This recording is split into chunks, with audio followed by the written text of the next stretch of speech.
ठीक। मैं नागपुर का इको पार्क कोल म्यूज़ियम में हूँ। ये सोनार का एक बहुत इम्पोर्टेंट साइट है। जो हम लोगों ने देखा है कि ये जो पूरा प्लांट देख रहे हैं, प्लांट से कैसे कोल में परिवर्तन हुआ है, और ये इनकम्प्लीट फॉसिल्स फाउंड है जो भागवान में 40 मीटर डेप्थ में, ये टर्शियरी एज का ये प्लांट है। और उस समय ये फॉर्मेशन के एज में है कि कैसे कैसे जो लकड़ी है, जो पेड़ का ब्रांचेज है, वो कोल्स में फॉर्मेशंस कैसे हो रहा है। जैसा कि हम लोग जानते हैं कि कोल फॉर्मेशंस में जितने वुड्स हैं, लकड़ी हैं, वो कहीं ना कहीं ट्रेसेसियस टर्सरी एज में, जिसको कार्बोनिफेरस एज में बहुत से डिफरेंट फेजेस में है, उस फेज में परिवर्तन के स्वरूप में ही ये लकड़ी से कोल में परिवर्तन हुआ है।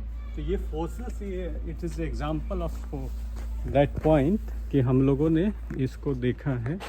ये पूरा वुडेड एरिया है और ये पूरा लकड़ी का जो पार्ट है बीच में देख रहे हैं, कोल का फॉर्मेशन में ये चीज़ें आ रही है, चेंजेस। एक एक छोटा छोटा पार्ट है। पार्ट के अंदर में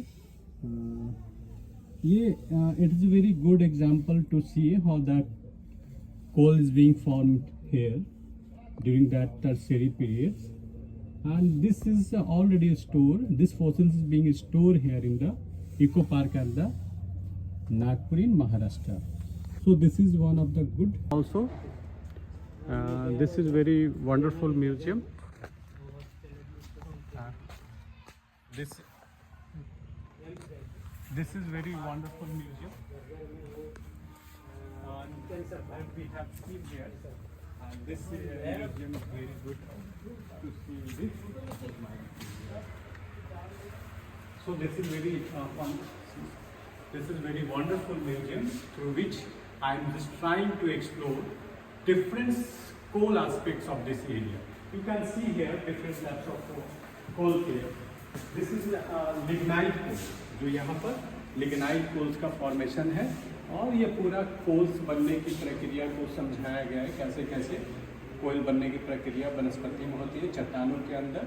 पीट coals, lignite coals, bituminous coals, anthracite coals, और ये तीनों जो कोल्स का प्रकार है जिसको हम लोग यहाँ पर देखें। लिग्नाइट कोल्स का स्वरूप बिल्कुल किस तरीके का होता है ये देख लीजिए।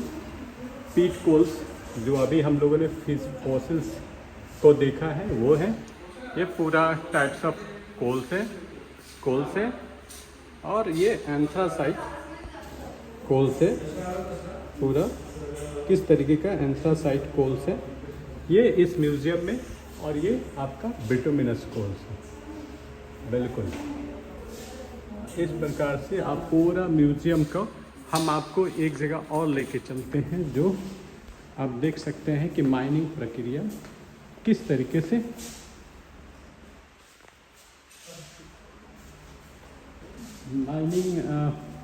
प्रक्रिया आपको मैं लेके चल रहा हूँ कि कैसे यहाँ पर माइनिंग प्रक्रिया आप ये देख रहे हैं, पूरा कोल फॉइल्स का पूरा कैसे ये हुआ है।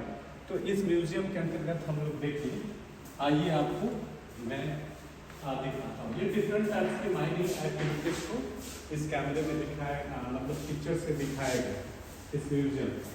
और सबसे इम्पोर्टेंट है कि ओपन माइनिंग, यहाँ पर ये एग्जांपल है ओपन माइनिंग का, जो लगभग 100 से 150 मीटर के अंदर में अगर कोल जमीन के अंदर में होता है तो पहले ऊपर की कवर्स को हटाया जाता है, उस मिट्टी को हटाने के बाद, और उसके बाद कोल के फॉर्मेशंस को दिखाया जाता है। मैं एक एक चीज़ को मैं पार्ट में दिखा रहा हूँ, ठीक है। This is a wonderful examples of this example.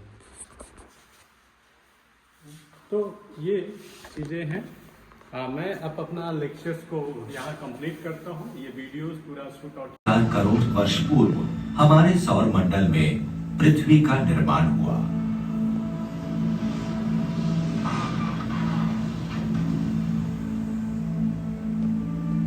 तब से पृथ्वी अनेक भौगोलिक गतिविधियों से गुजरी। बाद के चरणों में पृथ्वी पर प्रचुरता से जंगलों की भी उत्पत्ति हुई, जिसने कोयले के निर्माण के लिए जरूरी कार्बन पदार्थ प्रदान किए।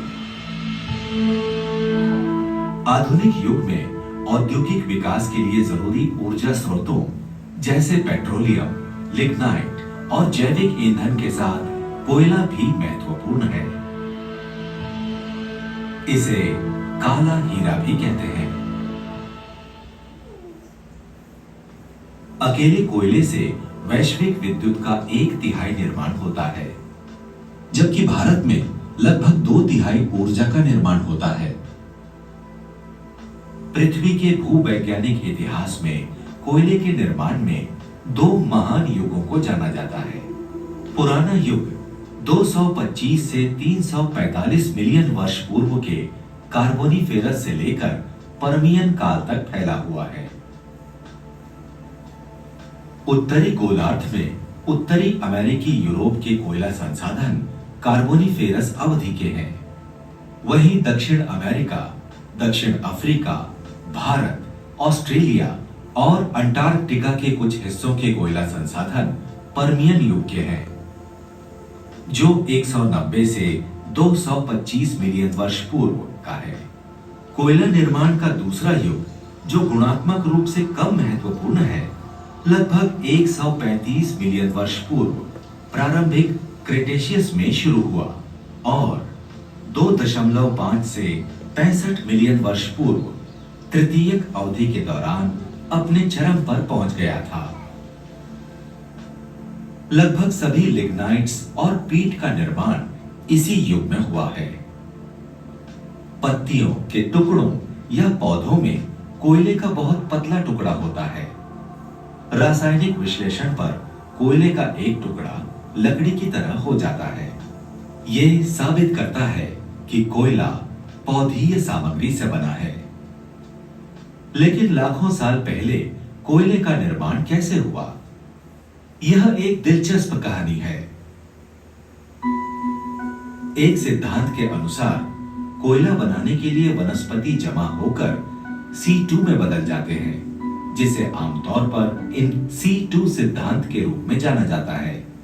एक अन्य सिद्धांत यह बताता है कि कोयला बनाने वाले वनस्पति पदार्थों को दूर स्थान पर ले जाकर पानी के नीचे संचित किया जाता था।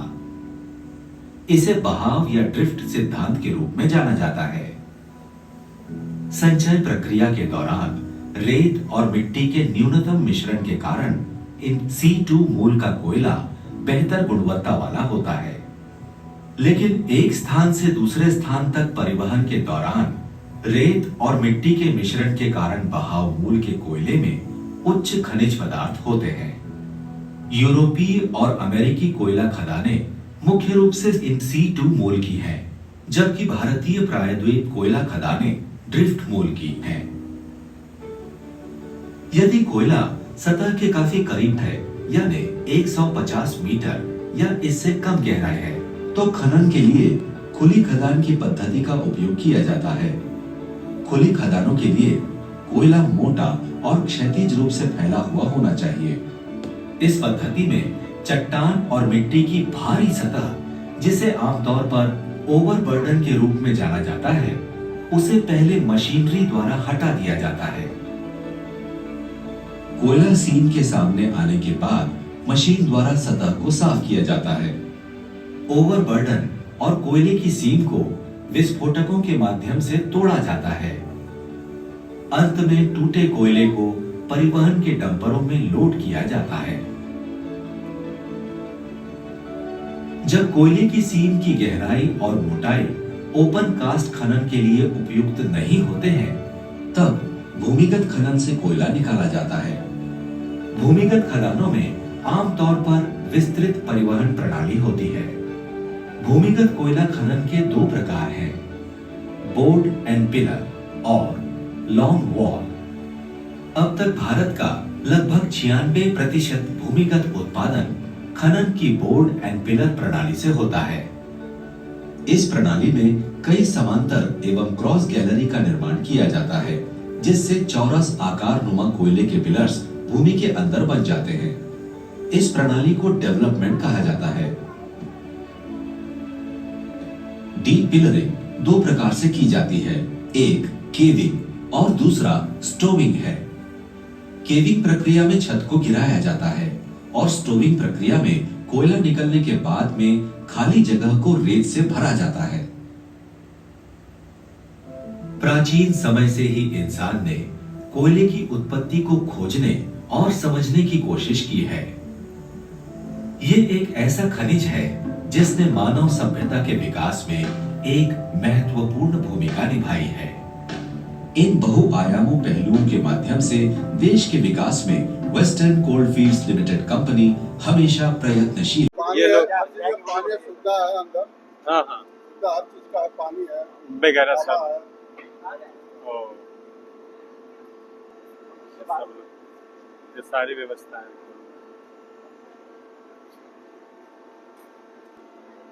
ये माइनर्स है जो अपना सामान को लेकर यहाँ बैठ रहे हैं और ये बिल्कुल देखिए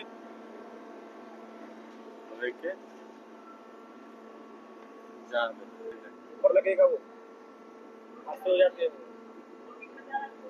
पूरा ये अंदर से